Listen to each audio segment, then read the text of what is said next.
Mukul Wasnik ji, Alagiri ji, Qadir Mohideen ji, पेरियस्वामी ji, J.H. Harun ji, candidates Ilangovan ji, A. Maharajan ji, and Sarvana Kumar ji from the DMK, senior leaders on the dais from all the parties, workers from all the parties, brothers and sisters, friends from the press, I'd like to thank you all for coming here this evening. Mukul வாசனிக் அவர்களே, அழகிரி அவர்களே, பெரியசாமி அவர்களே, வேட்பாளர்களே, மேடையிலே அமர்ந்திருக்கின்ற கூட்டணி கட்சியினுடைய தலைவர்களே, என் எதிரே கடல் போல விரிந்திருக்கக்கூடிய நம்முடைய கூட்டணி கட்சிகளுடைய தொண்டர்களே, உங்கள் அனைவருக்கும் எனது அன்பான வணக்கத்தினையும் நன்றியினையும் தெரிவித்துக் கொள்கிறேன். I am very happy to hear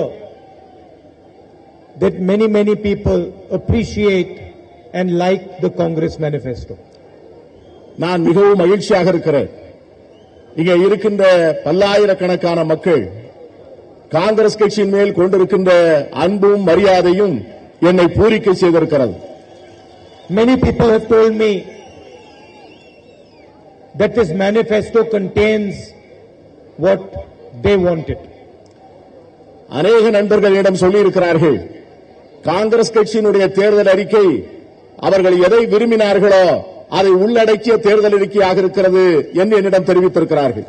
This manifesto is not the voice of one man. எங்களுடைய தேர்தல் அறிக்கை ஒரு தனி மனிதனுடைய குரல் அல்ல. This manifesto is the voice of an entire nation.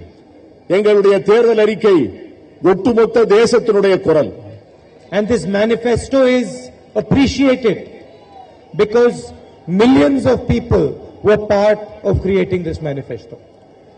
இந்த தேர்தல் அறிக்கையை லட்சக்கணக்கான மக்கள் கொண்டாடுகிறார்கள் என்று சொன்னால் அவர்கள் இந்த தேர்தல் அறிக்கையினுடைய ஒரு பக்கமாக தங்களை பார்க்கிறார்கள். It was not created in a closed room with 3 or 4 leaders. இது ஒரு அடைக்கப்பட்ட அறைக்குள்ளே இருந்து ஒரு தனி மனிதர் தயார் செய்த அறிக்கை அல்ல. It was created after conversations with farmers, laborers, small business owners, youngsters, women. All sections of society were consulted while this manifesto was being created. இந்த தேசத்தில் இருக்கின்ற இளைஞர்கள், தொழிலாளர்கள், விவசாயிகள், பெண்கள், உழைக்கின்ற வர்க்கத்தினர் இப்படி எல்லோரையும் கலந்து பேசி உருவாக்கப்பட்ட தேர்தல் அறிக்கை தான் இந்த தேர்தல் அறிக்கை. This manifesto is not the Man Ki Baat of one megalomaniac. மனநிலை பறந்தவருடைய ஒரு மனசாட்சியின் குரலாக இந்த தேர்தல் அறிக்கை இல்லை. This is the calm ki baat of a nation. இது இந்த தேசத்தினுடைய ஒட்டுமொத்த அவர்களுடைய விருப்பத்தை தெரிவிக்கின்ற குரல். I want to give you a small example. ஒரு சின்ன உதாரணம் சொல்கிறேன். In our discussions about the manifesto in Tamil Nadu, some of the people mentioned NEET to us. இந்த தேர்தல் அறிக்கையை தயாரிக்கின்ற போது தமிழகத்திலிருந்து வந்த சிலர் நீட் தேர்வை பற்றி எங்களிடம் சொன்னார்கள். They said that many students in Tamil Nadu do not appreciate NEET. தமிழகத்தில் இருக்கின்ற பல்லாயிரக்கணக்கான மாணவர்கள் இந்த நீட் தேர்தலை ஏற்றுக்கொள்ளவில்லை என்று என்னிடம் சொன்னார்கள். They said, we want to decide on our examination. தமிழகத்தில் உள்ள மக்கள் சொன்னார்கள், எங்களுக்கு எப்படிப்பட்ட தேர்வு முறை வேண்டும் என்று நாங்கள் முடிவு செய்து கொள்வோம் என்று அவர்கள் சொன்னார்கள். They told us that there was a young Tamil girl called Anita who committed suicide because of NEET. நான் கேள்விப்பட்டேன், தமிழகத்தில் உள்ள ஒரு ஏழை மாணவி அனிதா என்கக்கூடிய அந்த அற்புதமான அந்த குழந்தை இதனால் தற்கொலை செய்து கொண்டதாக நான் அறிந்தேன். So if you read our manifesto carefully, you will find one line in memory of Anita. எங்களுடைய தேர்தல் அறிக்கையை நீங்கள் படித்து பார்த்தீர்கள் என்று சொன்னால் அதில் ஒரு வரி இருக்கும்.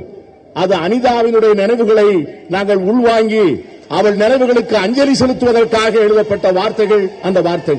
One line that honors the young women of Tamil Nadu. அந்த ஒரு வரி தற்கொலை செய்து கொண்ட அந்த பெண்ணை பெருமைப்படுத்தி கௌரவப்படுத்துகிறது. And the line in the manifesto says, Tamil Nadu will decide if they want NEET or they do not want NEET. எங்கள் தேர்தல் அறிக்கையில் உள்ள அந்த ஒரு வரி சொல்லுகிறது, நீட் தேர்வு வேணுமா வேண்டாமா என்பதை தமிழ்நாடு முடிவு செய்து கொள்ளும் என்று எங்கள் தேர்தல் அறிக்கை சொல்லுகிறது. No one will impose on Tamil Nadu. யாரும் தமிழகத்தின் மீது எதையும் நிர்பந்தப்படுத்த முடியாது. And there are many examples in this manifesto where we have listened to the voice of different people, farmers, different states, women, traders. We have put everybody's voice inside this manifesto. எங்கள் தேர்தல் அறிக்கை நீங்கள் பார்த்தீர்கள் என்று சொன்னால் இதை போன்ற பல்வேறு உதாரணங்களை நீங்கள் பார்க்கலாம். ஒவ்வொரு இடத்திலேயும் மாணவர்களுடைய குரல் ஒலிக்கும், சில இடங்களிலே தொழிலாளர்களுடைய குரல் ஒலிக்கும், சில இடங்களிலே சிறு வியாபாரிகளுடைய குரல் ஒலிக்கும், சில நேரங்களிலே இந்த தேசத்தினுடைய இளைஞர்களுடைய குரல் ஒலிக்கும். And I must tell you that all of us are very proud of the manifesto and the conversations that led to the manifesto. நான் உள்ளபடியே பெருமைப்படுகிறேன். இப்படிப்பட்ட அற்புதமான தேர்தல் அறிக்கையை தயாரித்தவர்கள் என்கிற முறையிலும் அதற்காக நாங்கள் ஏற்றுக்கொண்ட உரையாடல்களை குறித்தும் நான் உள்ளபடியே பெருமைப்படுகிறேன். When we started building the manifesto, the team met me and I told the team, I don't want to listen to your voice. I want to listen to the voice of Tamil Nadu. I want to listen to the voice of Maharashtra. I want to listen to the voice of the farmers. I want to listen to the voice of the youngsters. Tell me what the youngsters, what the different states want to put in the manifesto. இந்த தேர்தல் அறிக்கையை தயார் செய்வதற்காக நாங்கள் நியமித்த குழு உறுப்பினர்களிடம் நான் ஒன்றை தெளிவுபடுத்தினேன். இந்த தேர்தல் அறிக்கையில் நான் உங்கள் குரலை கேட்க விரும்பவில்லை. இந்த தேர்தல் அறிக்கையிலே நான் தமிழ்நாட்டின் குரலை கேட்க விரும்புகிறேன், மகாராஷ்டிராவின் குரலை கேட்க விரும்புகிறேன், உழைக்கின்றவர்களுடைய குரலை கேட்க விரும்புகிறேன், விவசாயிகளுடைய குரலை கேட்க விரும்புகிறேன், மாணவர்களுடைய குரலை கேட்க விரும்புகிறேன், இளைஞர்களுடைய குரலை கேட்க விரும்புகிறேன் ஒழிய உங்கள் குரலை கேட்க விரும்பவில்லை என்பதை நான் மிக தெளிவாக சொல்லிவிட்டேன். Our manifesto should be respectful to the people's voice. நாங்கள் தயாரித்திருக்கிற இந்த தேர்தல் அறிக்கை மக்களுடைய விருப்பத்தை உள்வாங்கி அவர்கள் நலன் சார்ந்ததாக இருக்க வேண்டும். So now I'd like to tell you a few things that we have put in our manifesto. நான் இப்பொழுது உங்களிடம் அந்த தேர்தல் அறிக்கையில் இருக்கின்ற சில செய்திகளை மட்டும் உங்கள் மத்தியிலே சொல்ல ஆசைப்படுகிறேன். The most revolutionary idea in our manifesto is called Nyay or justice. இந்த தேர்தல் அறிக்கையில் இருக்கின்ற மிகப்பெரிய புரட்சிகரமான அம்சம் நியாய் என்கிற அந்த அற்புதமான திட்டம். It is a new scheme that the Congress party is going to roll out after 2019 election. 2019 தேர்தலுக்கு பிறகு காங்கிரஸ் கட்சி இந்த நாட்டு மக்களுக்கு செய்ய இருக்கின்ற மகத்தான திட்டம் தான் அந்த நியாய் என்கிற திட்டம். And no government in the world has attempted such an idea. உலகத்தில் எந்த பகுதியில் இருக்கிற எந்த அரசும் இதுவரை அப்படிப்பட்ட ஒரு திட்டத்தை மேற்கொண்டதில்லை என்பதை நான் மிக பெருமையோடு சுட்டிக்காட்ட ஆசைப்படுகிறேன். And the idea is very simple. ஆனால் மிக எளிமையான அர்த்தம். If Narendra Modi can give thousands of crores of rupees to 15 of the richest businessmen in India, then the Congress party can give money to the poorest people in India. இந்த தேசத்தினுடைய பிரதமராக இருக்கின்ற நரேந்திர மோடி அவர்கள் பல்லாயிரக்கணக்கான கோடி ரூபாய்களை 15 கோடீஸ்வரர்களுக்கு கொடுக்கின்ற போது காங்கிரஸ் கட்சி அதே பணத்தை இந்த நாட்டின் ஏழை எளிய மக்களுக்கு அள்ளி வழங்கும் என்பதை நான் தெரிவித்துக் கொள்கிறேன். We will not give money to 15 people. நாங்கள் 15 கோடீஸ்வரர்களுக்கு பணம் கொடுக்க மாட்டோம். We will not even give money to lakhs of people. நாங்கள் கோடிக்கணக்கான லட்சக்கணக்கான மக்களுக்கு பணத்தினை கொடுப்போம். We will give money to 25 crore people. நாங்கள் 25 கோடி மக்களுக்கு அந்த பணத்தை வழங்குவோம். And we will not give 3.5 paisa like the NDA government wants to do.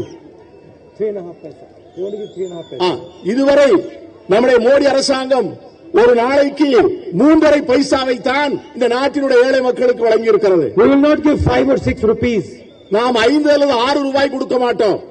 No. We are going to give 20% of the poorest people in India 72,000 rupees a year. இந்தியாவில் இருக்கின்ற 20 விழுக்காடு அடித்தட்டு மக்களுக்கு ஒரு வருடத்திற்கு 72,000 ரூபாயை காங்கிரஸ் கட்சி வழங்கும் என்பதை தெரிவித்துக் கொள்கிறேன். Can you imagine? Can you imagine? The poorest 20% of this country will get 3,60,000 rupees per family in 5 years.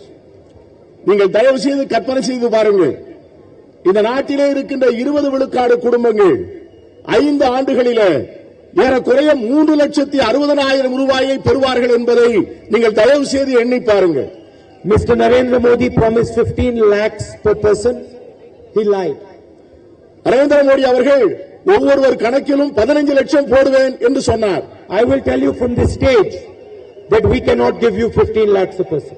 நான் இந்த மேடையில் நின்று சொல்லுகிறேன், நான் 15 லட்சம் தர முடியாது. I have not come here to lie to you. I have not come here to lie to you. நான் இங்கு உங்களிடம் பொய் சொல்வதற்காக நான் வரவில்லை. Because if we give 15 lakhs a person, we will destroy the Indian economy.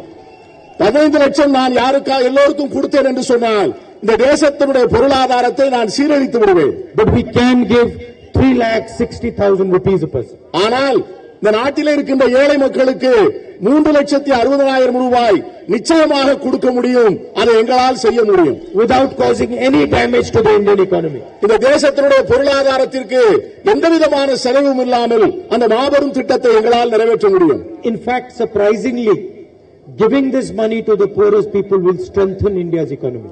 இப்படி ஏழை மக்களுக்கு இந்த பணத்தை கொடுக்கின்ற போது அது இந்திய பொருளாதாரத்தை மேலும் வலுவுள்ளதாக்கும். I would like to explain to you how. அது எப்படி என்று நான் உங்களுக்கு சொல்லுகிறேன். Mr. Narendra Modi did Notbandi and he did Gabbar Singh tax. Narendra Modi அவர்கள் பணமதிப்பு இழப்பு நடவடிக்கையையும் கபர் சிங் டாக்ஸ் என்று சொல்லக்கூடிய மிக கொடுமையான GST வரியையும் மக்கள் மீது விதித்தார்.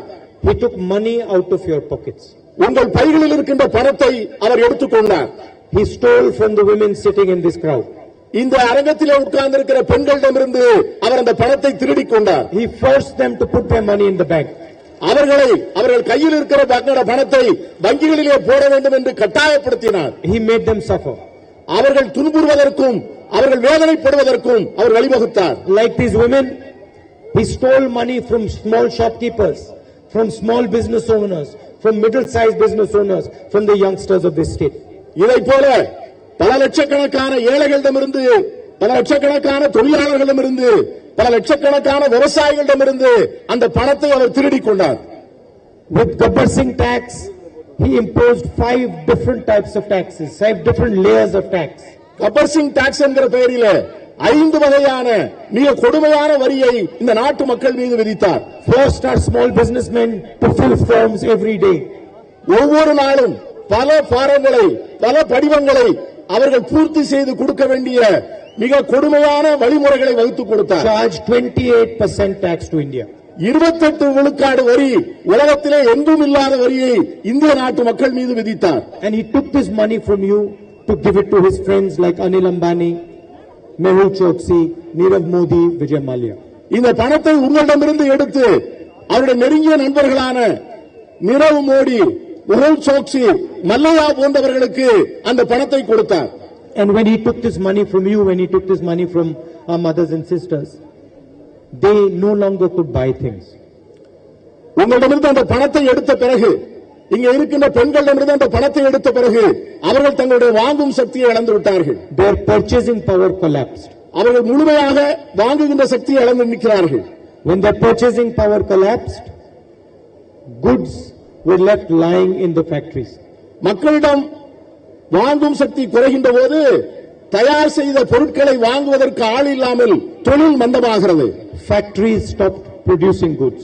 தொழிற்சாலைகள் உற்பத்தி செய்யாமல் முடங்கி விடுகின்றன. And when factories stopped producing goods, they stopped hiring people. தொழிற்சாலைகள் மூடப்படுகின்ற போது அவர்கள் புதிதாக வேலைக்கு ஆள் சேர்ப்பதில்லை. And when they stopped hiring people, unemployment shot up. அப்படி ஆள் சேர்ப்பதை நிறுத்துகின்ற போது வேலையில்லா திண்டாட்டம் பெருகுகின்றது. So Narendra Modi started a negative economic cycle. எனவே நரேந்திர மோடி செய்த அத்தனை நடவடிக்கைகளும் எதிர்மறையான விளைவுகளைத்தான் இந்த தேசத்தில் ஏற்படுத்தின. He pulled the petrol out of the engine and then he switched off the engine. பெட்ரோலை இன்ஜினிலிருந்து எடுத்துவிட்டு உடனே அந்த இன்ஜினை சுவிட்ச் ஆஃப் செய்து விட்டார். And he gave the key to the 15 richest people in the country. அந்த சாவியை தூக்கி 15 கோடீஸ்வரரிடம் கொடுத்து விட்டார். Now with Nyay, we are putting petrol back into the engine. Nyay திட்டத்தின் மூலம் மீண்டும் இந்திய வாகனத்திலே நாம் பெட்ரோலை திரும்ப போடுகிறோம். The moment we put petrol back into the engine, you will start to buy things again. அந்த இன்ஜினில் பெட்ரோல் போன உடனே உங்கள் கையில் இருக்கிற சாவியை வைத்து அந்த இந்தியா என்கிற இன்ஜினை நீங்கள் இயக்க முடியும். You will start to buy shirts, pants, shoes, phones, sarees. அந்த பணம் உங்கள் கைகளுக்கு வந்த உடனே நீங்கள் சட்டை வாங்குவீர்கள், ட்ரவுசர் வாங்குவீர்கள், ஷூஸ் வாங்குவீர்கள், பல்வேறு பொருட்களை வாங்குவீர்கள். Tirupur, the textile hub that was destroyed by Narendra Modi, will start up again.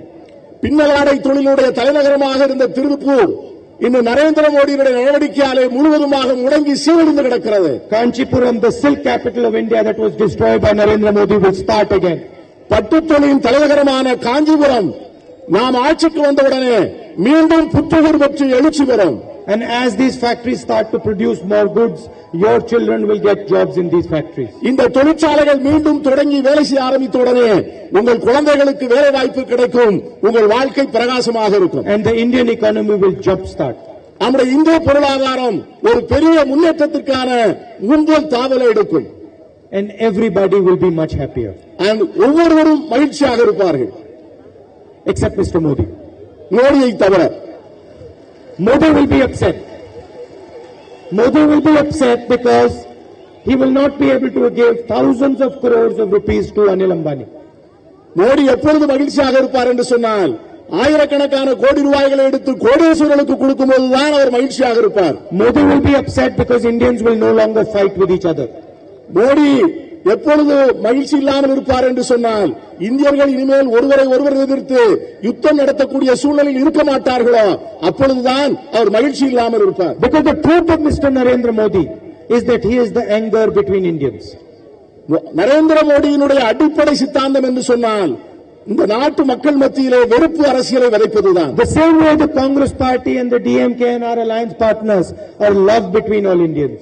ஆனால் எங்களுடைய தத்துவம் என்னவென்று சொன்னால் நாங்களோ திராவிட முன்னேற்ற கழகமோ இங்கே மேடையில் இருக்கின்ற கூட்டணி கட்சிகளோ நாங்கள் அன்பை உள்ளடக்கிய அரசியலை நடத்த ஆசைப்படுகிறோம். Narendra Modi is the element of hate among Indians. Narendra Modi என்பவர் வெறுப்பினுடைய ஒட்டுமொத்த உருவம். The moment Indian people start to get along, are affectionate to each other, Narendra Modi goes down.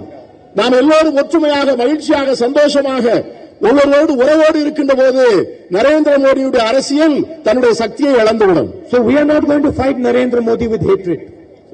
We are not going to fight Narendra Modi's hatred with hatred. Narendra மோடியுடைய வெறுப்பு அரசியலை நாம் வெறுப்பு அரசியல் மூலமாக சந்திக்க போவதில்லை. We are going to fight Narendra Modi's hatred with love and affection among Indian people. Narendra மோடியுடைய வெறுப்பு அரசியலை நாம் அன்பான அரசியலாக புரிந்து கொள்ளும் அரசியலாக நட்பு நிறைந்த அரசியலை கொண்டுதான் அந்த வெறுப்பு அரசியலை எதிர்கொள்ளப் போகிறோம். By respecting each other. நாம் ஒவ்வொருவரை மதிப்பதன் மூலம் அதை முன்னெடுத்து செல்ல முடியும். Now there's one thing that really surprises me about Mr. Narendra Modi. One thing that surprises me about Narendra Modi. ஒரு செய்தி நரேந்திர மோடி அவர்களை பற்றி நான் சொல்ல ஆசைப்படுகிறேன். He is convinced that he can run Tamil Nadu from Delhi. அவர் என்ன நினைக்கிறார் என்று சொன்னால் அவர் டெல்லியிலே இருந்து கொண்டு தமிழ்நாட்டை நிர்வாகம் செய்ய முடியும் என்று எண்ணுகிறார். He is convinced that just because he can pressurize the government of Tamil Nadu, he can decide what happens in Tamil Nadu. டெல்லியிலே பிரதமர் அலுவலகத்திலே உட்கார்ந்து கொண்டு தலைமைச் செயலகத்திலே இருக்கின்றவர்களை நிர்பந்திப்பதன் மூலம் தான் நினைத்தவற்றை அவர்கள் மூலம் தமிழகத்திலே நிறைவேற்ற முடியும் என்று மோடி நினைக்கிறார். I don't think this man has read anything about Tamil history. அந்த மோடி என்கிற மனிதருக்கு தமிழகத்தினுடைய வரலாறு பற்றி எதுவும் தெரியாது. I don't think he understands the Tamil language. அவர் தமிழ் மொழியினுடைய இனிமையும் தொன்மையும் அவர் புரியாதது. And he certainly does not understand the Tamil spirit. Tamil மொழியினுடைய உணர்வும் வேகமும் அவருக்கு தெரியாது. I think I'm going to send him a book of Mr. Periyar. நான் தந்தை பெரியாருடைய புத்தகத்தை அவருக்கு கொடுக்க வேண்டும் என்று எண்ணிக்கொண்டிருக்கிறேன். With compliments. என்னுடைய வாழ்த்துக்களோடு கொடுக்க ஆசைப்படுகிறேன். And tell him read this so that you understand the people of Tamil Nadu. அந்த புத்தகத்தை படித்த பிறகாவது அவர் தமிழகத்தை பற்றி புரிந்து கொள்வார் என்று நான் நினைக்கிறேன். Maybe a few books of Karunanidhi ji. அதே போல கலைஞருடைய புத்தகங்களையும் அவருக்கு கொடுக்க நான் ஆசைப்படுகிறேன். Because the gentleman has no idea what Tamil Nadu is. நம்முடைய பிரதமருக்கு தமிழ்நாடு என்ன கருத்தியலின் அடிப்படையில் அமைக்கப்பட்டிருக்கிறது என்கிற புரிதலே இல்லை. He does not understand that throughout Tamil history, only the Tamil people have decided the future of Tamil Nadu. தமிழகத்தினுடைய நீண்ட நெடிய வரலாற்றின் ஒவ்வொரு காலகட்டத்திலும் தமிழக மக்கள் தான் தங்கள் வரலாற்றை நிர்ணயித்திருக்கிறார்கள். வேறு யாரையும் நிர்ணயிக்க அவர்கள் அனுமதிப்பதில்லை. He does not understand that there is no force in this universe that can make the Tamil people do what they don't want to do. Narendra மோடிக்கு ஒன்று புரிந்து கொள்ள வேண்டும். இந்த உலகத்திலே எந்த சக்தியாலும் தமிழக மக்கள் விரும்பாததை அவர்களை செய்ய வைப்பதற்கு எந்த சக்திக்கும் அந்த சக்தி இல்லை என்பதை மோடி அவர்கள் உணர்ந்து கொள்ள வேண்டும். With hatred and with anger you cannot make the Tamil people do anything. வெறுப்பும் கோபமும் தமிழக மக்களை ஒரு நாளும் பணிய வைக்காது. But with love and affection you can make the Tamil people do anything. அன்பாலும் நட்பாலும் தமிழக மக்களை என்ன வேண்டுமானாலும் செய்ய வைக்க முடியும். And we are not going to stand around over here and let Mr. Narendra Modi disrespect the people of Tamil Nadu. தமிழக மக்களை தொடர்ந்து அவமதிப்பதை நாங்கள் இங்கே இருந்து பார்த்துக் கொண்டிருக்க போவதில்லை. We are not going to let him disrespect the Tamil language or the Tamil spirit. தமிழக மக்களுக்கும் தமிழ் மொழிக்கும் அவர் செய்கின்ற அவமரியாதையும் அவமதிப்பையும் நாங்கள் பொறுத்துக் கொண்டிருக்க போவதில்லை. We are not going to let him impose his half-baked ideas on the people of this state. அவருடைய அறவே காட்டுத்தனமான கருத்தியல்களை தமிழக மக்கள் மேல் திணிப்பதற்கு நாங்கள் அனுமதிக்க மாட்டோம். And we are certainly not going to let him insult the farmers and the laborers of this state. So, we are not going to let him insult the farmers and laborers. தமிழ்நாட்டில் இருக்கிற விவசாயிகளையும் தொழிலாளர்களையும் சோதனைக்குட்படுத்தவும் வேதனைக்குட்படுத்தவும் நாங்கள் அனுமதிக்க மாட்டோம். I saw with my own eyes Tamil farmers protesting in Delhi. தமிழகத்தைச் சேர்ந்த விவசாய பெருங்குடி மக்கள் டெல்லியிலே போராடியதை நான் என் கண்களால் நேரடியாக பார்த்தேன். I went and met them, hugged them. நான் அவர்களை நேராக சென்று பார்த்து அவர்களை அன்போடு தழுவிக் கொண்டேன். And I told them that I will stand with them and help them out. அந்த கடுமையான நேரத்தில் அவர்களிடம் சொன்னேன், நான் உங்களோடு நிற்கிறேன், காங்கிரஸ் பேரியக்கம் உங்களோடு நிற்கிறது என்று நான் அவர்களுக்கு சொன்னேன். And in every single Congress state in the country, we have given farm loan waivers to farmers. நாங்கள் ஆட்சியில் இருக்கிற எல்லா மாநிலங்களிலும் காங்கிரஸ் கட்சி எங்கெல்லாம் ஆட்சியில் இருக்கிறதோ அங்கெல்லாம் விவசாயிகளுக்கான கடன்களை தள்ளுபடி செய்திருக்கிறோம். Narendra Modi did not even have the dignity to go and speak to our farmers from Tamil Nadu. ஆனால் இந்த தேசத்தினுடைய பிரதமருக்கு போராடுகின்ற விவசாயிகளை போய் சந்திப்பதற்கு கூட கண்ணியமும் அந்த அவகாசம் கூட அவருக்கு இல்லை. He can forgive 3.5 lakh crores of 15 business people, but he cannot forgive the farm loans of இந்த தேசத்தில் இருக்கிற 15 கோடீஸ்வரர்களுக்கு 3.5 லட்சம் கோடி ரூபாய்களை தள்ளுபடி செய்த பிரதமர் நரேந்திர மோடிக்கு ஏழை விவசாயிகளுடைய கடன்களை தள்ளுபடி செய்ய முடியவில்லை.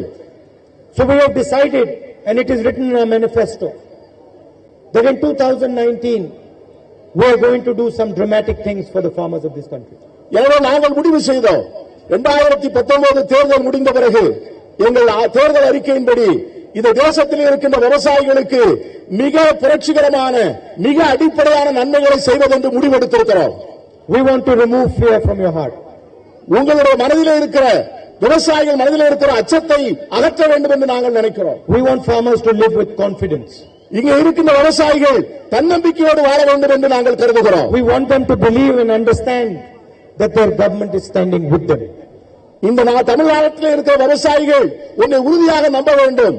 உங்கள் வேதனையிலும் சோதனையிலும் நானும் காங்கிரஸ் பேரியக்கமும் உங்களோடு இருக்கிறோம் என்பதை நான் உரக்க சொல்ல ஆசைப்படுகிறேன். So as a gesture to all farmers in this country, the next budget that the Congress party government places in the Lok Sabha is going to have a dedicated budget for farmers. Congress கட்சி ஆட்சியேற்ற முதல் நிதிநிலை அறிக்கை பாராளுமன்றத்தில் சமர்ப்பிக்கப்படுகின்ற போது நான் இந்த மேடையில் இருந்து அறிவிக்கிறேன், காங்கிரஸ் கட்சி விவசாயிகளுக்காக ஒரு தனி நிதிநிலை அறிக்கை, a separate budget for agriculture நாங்கள் தாக்கல் செய்வோம். Every single farmer will know in the beginning of the year what the government of India is going to do for India's farmers. ஒவ்வொரு ஆண்டும் நிதி ஆண்டு துவங்குவதற்கு முன்பு இந்தியாவில் இருக்கிற ஒவ்வொரு விவசாயியும் இந்த நாட்டிலே இந்திய அரசு ஒவ்வொரு விவசாயிக்கும் என்ன செய்ய போகிறது என்பதை அவர்களுக்கு முன்கூட்டியே சொல்லுகிற நிதிநிலை அறிக்கையாக அந்த நிதிநிலை அறிக்கை இருக்கும். You will be given details of what the government is going to do for you.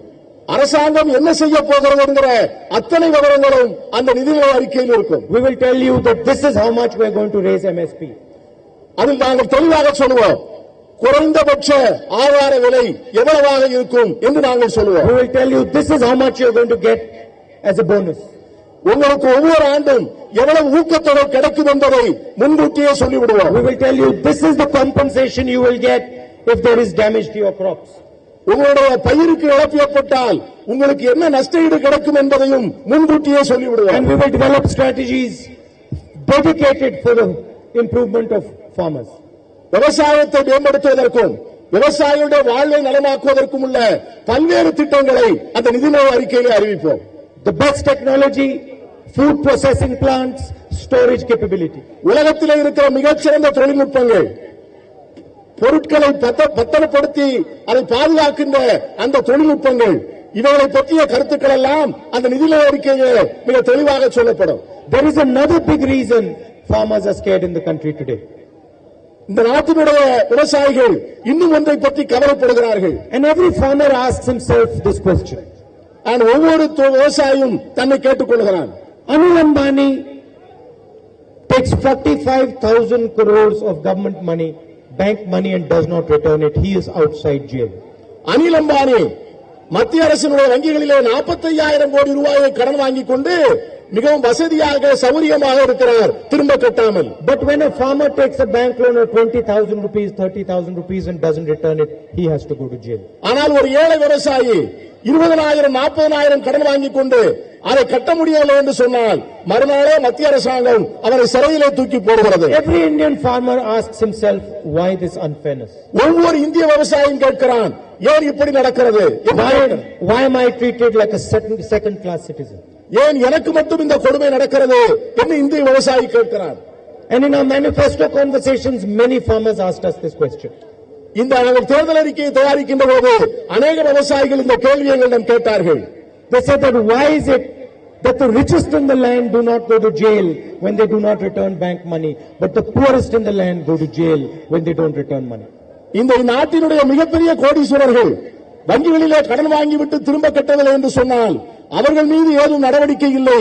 ஆனால் ஏழைகளிலே ஏழைகளாக இருக்கிற நாங்கள் கடன் வாங்கிவிட்டு திரும்ப கட்டாவிட்டால் எங்கள் மீது மட்டும் ஏன் நடவடிக்கை எடுக்கிறார்கள் என்பதை தேர்தல் அறிக்கை தயார் செய்கின்ற போது பல்லாயிரக்கணக்கான விவசாயிகள் எங்களிடம் கேட்டார்கள். So we have decided to change the law. எனவே அந்த சட்டத்தையே நாங்கள் மாற்ற முடிவு செய்து விட்டோம்.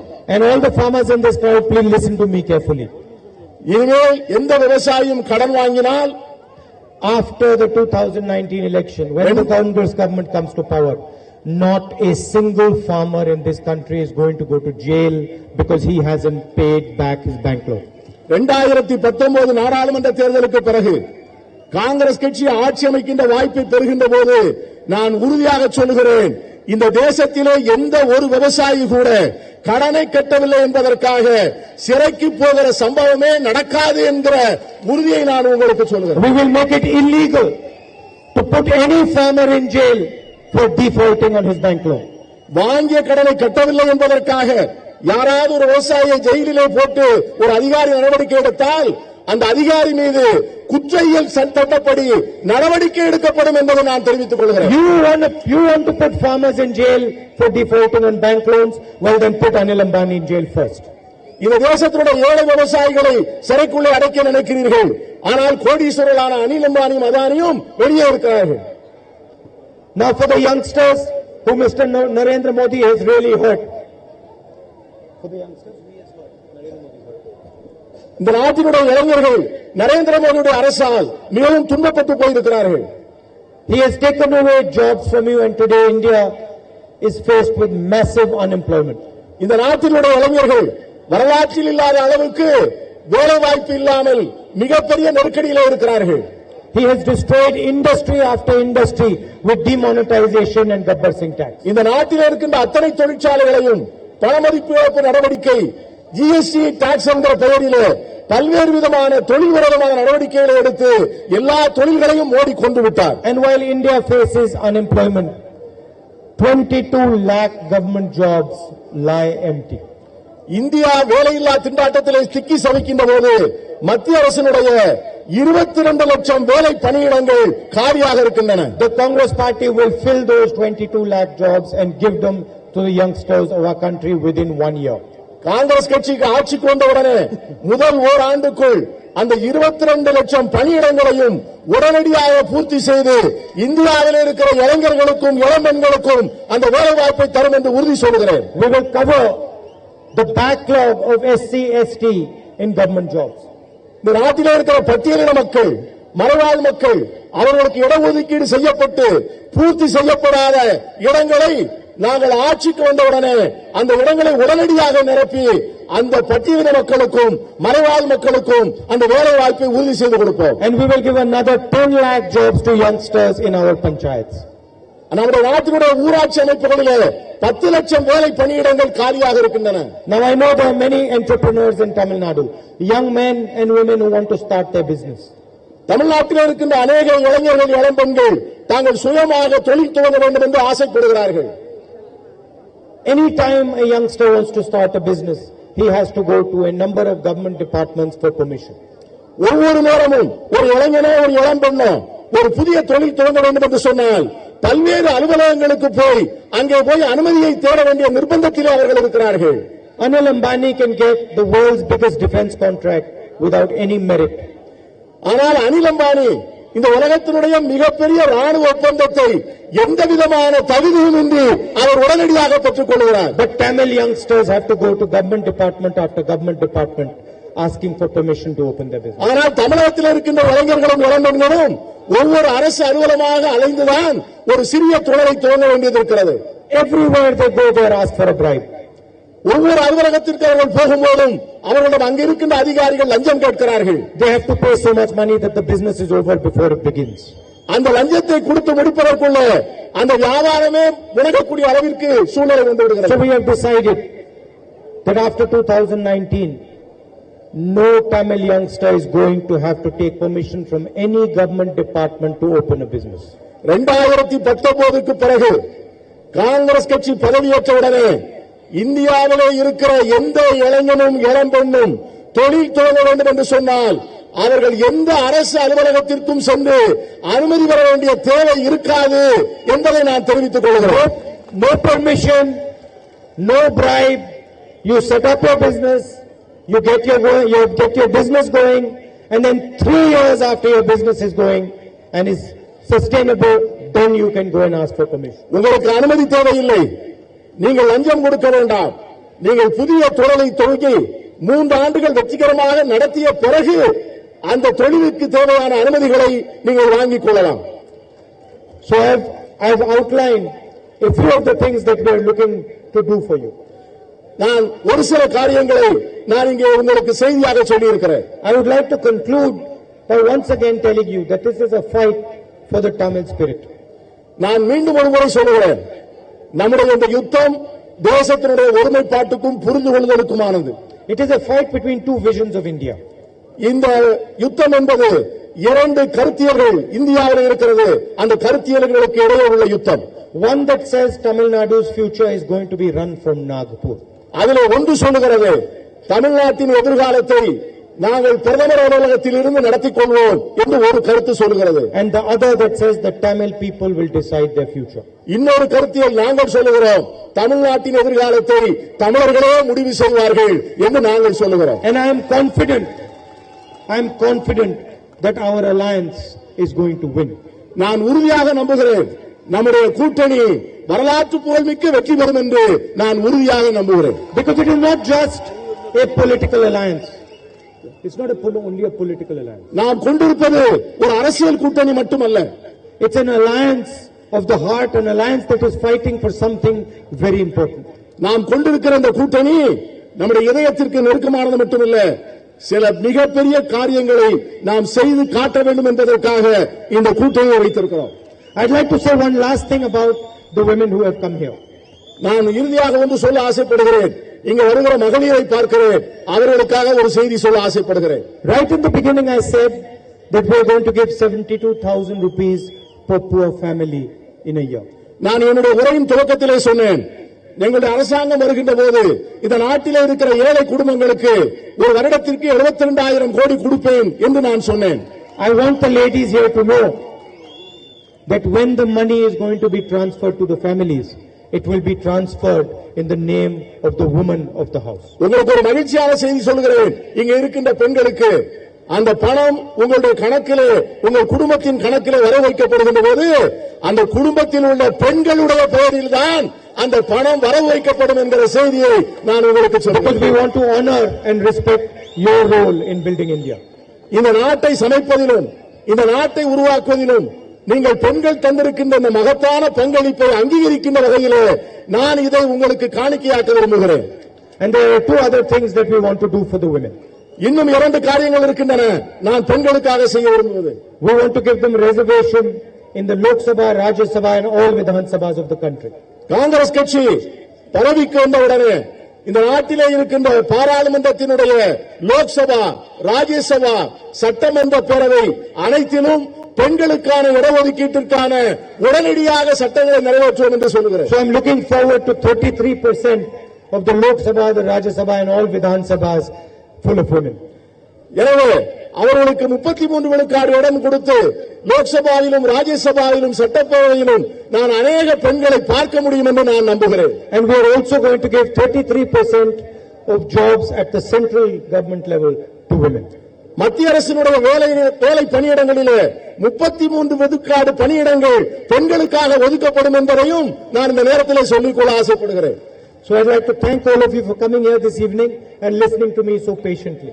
இந்த மாலை நேரத்தில் உங்களை சந்திப்பதற்காகவும் நீங்கள் எனக்கு தந்த இந்த அருமையான வரவேற்புக்காகவும் இவ்வளவு நேரம் ஆர்வத்தோடு கேட்டதற்காகவும் என்னுடைய நெஞ்சம் நிறைந்த நன்றியை தெரிவித்துக் கொள்கிறேன். It is always a pleasure for me to come to Tamil Nadu. தமிழகத்திற்கு வருகின்ற போதெல்லாம் எனக்கு ஒரு பரவசமான அனுபவம் ஏற்படுகிறது. Whenever I come here, I go away with much more energy than I came with. நான் இங்கே இருந்து தமிழகத்திற்கு வந்து திரும்ப போகின்ற போதெல்லாம் ஒரு புதிய சக்தியுடனும் உற்சாகத்துடனும் மீண்டும் திரும்ப போகிறேன். Because of the love and affection you give me. நீங்கள் காண்பிக்கின்ற அன்பும் பாசமும் தான் எனக்கு அந்த உற்சாகத்தையும் சக்தியையும் தருகிறது. My relationship with you is an emotional relationship, a relationship of the heart. தமிழகத்திற்கும் எனக்கும் உள்ள ஒரு உறவு என்பது உணர்வு பூர்வமானது, அது இதயபூர்வமானது. Thank you very much for all your love and affection. நன்றி, உங்களுடைய அன்புக்கு நன்றி. Nandi.